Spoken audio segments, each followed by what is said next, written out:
Good morning children. आज आपको पढ़ाया जा रहा है ट्रांसफॉर्मेशन में कंपाउंड को सिंपल। पिछली एक्सरसाइज की जस्ट अपोजिट है।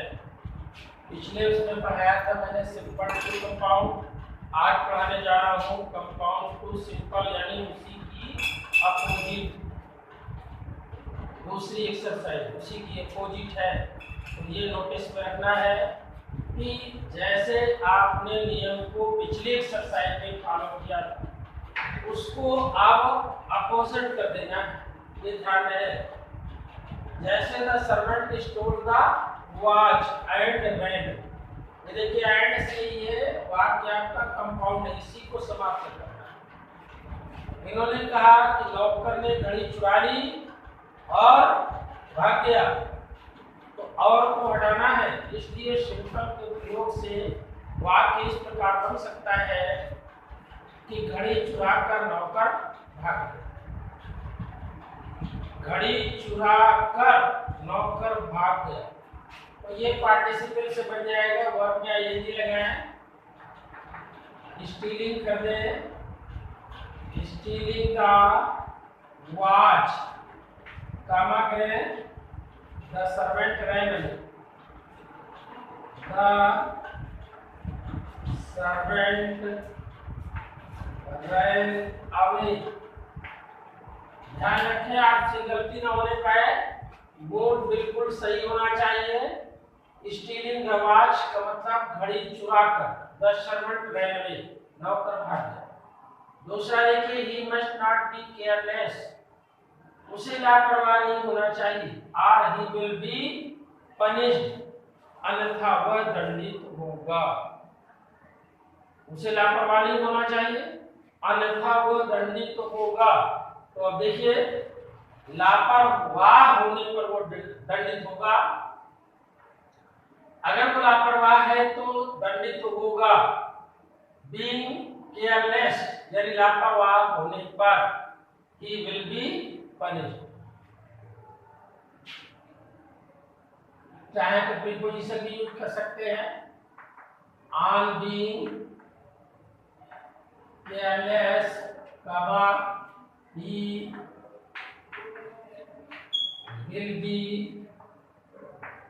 punished।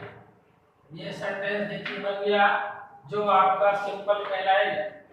थर्ड नंबर देखिए, the game was over, the game was over, खेल समाप्त हुआ, and the players left the field, खिलाड़ियों ने मैदान छोड़ दिया। तो गेम समाप्त होने पर, the game having been over कर दीजिए इसको, the game having been over, comma the players left the field. ये देखिए, the game having been over, the players left the field. चौथा देखिए, he took his food and slept, उसने भोजन कर लिया और वो सो गया। तो भोजन लेने के बाद वह सो गया। After taking his food, after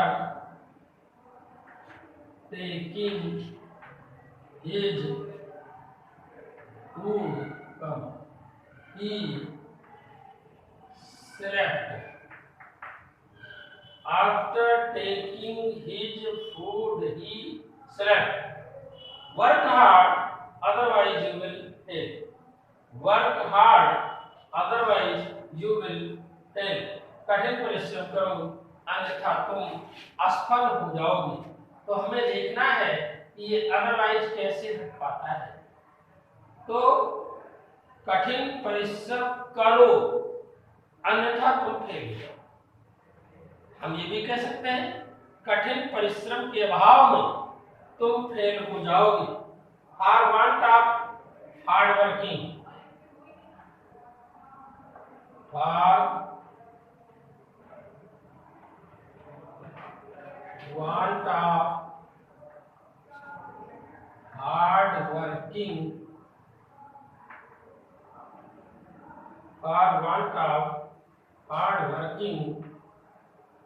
you will fail. You will fail.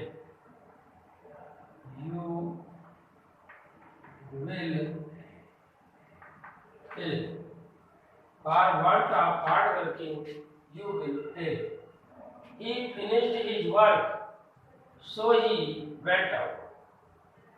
उसने अपना काम समाप्त कर लिया, इसलिए वह बाहर चला गया। तो काम समाप्त करके वह बाहर चला गया। Having finished his work,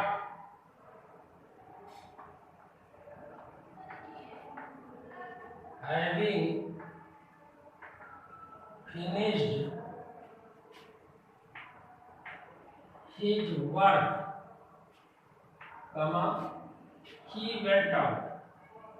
He went out. ये देखिए, having finished his work, he went out. ये एक्सरसाइज आपकी हो रही है जो कंपाउंड टू सिंपल है, एक्सरसाइज 54 है। तो इस प्रकार से दोनों चीज आप सीख गए, सिंपल से कंपाउंड बनाना और कंपाउंड से सिंपल बनाना।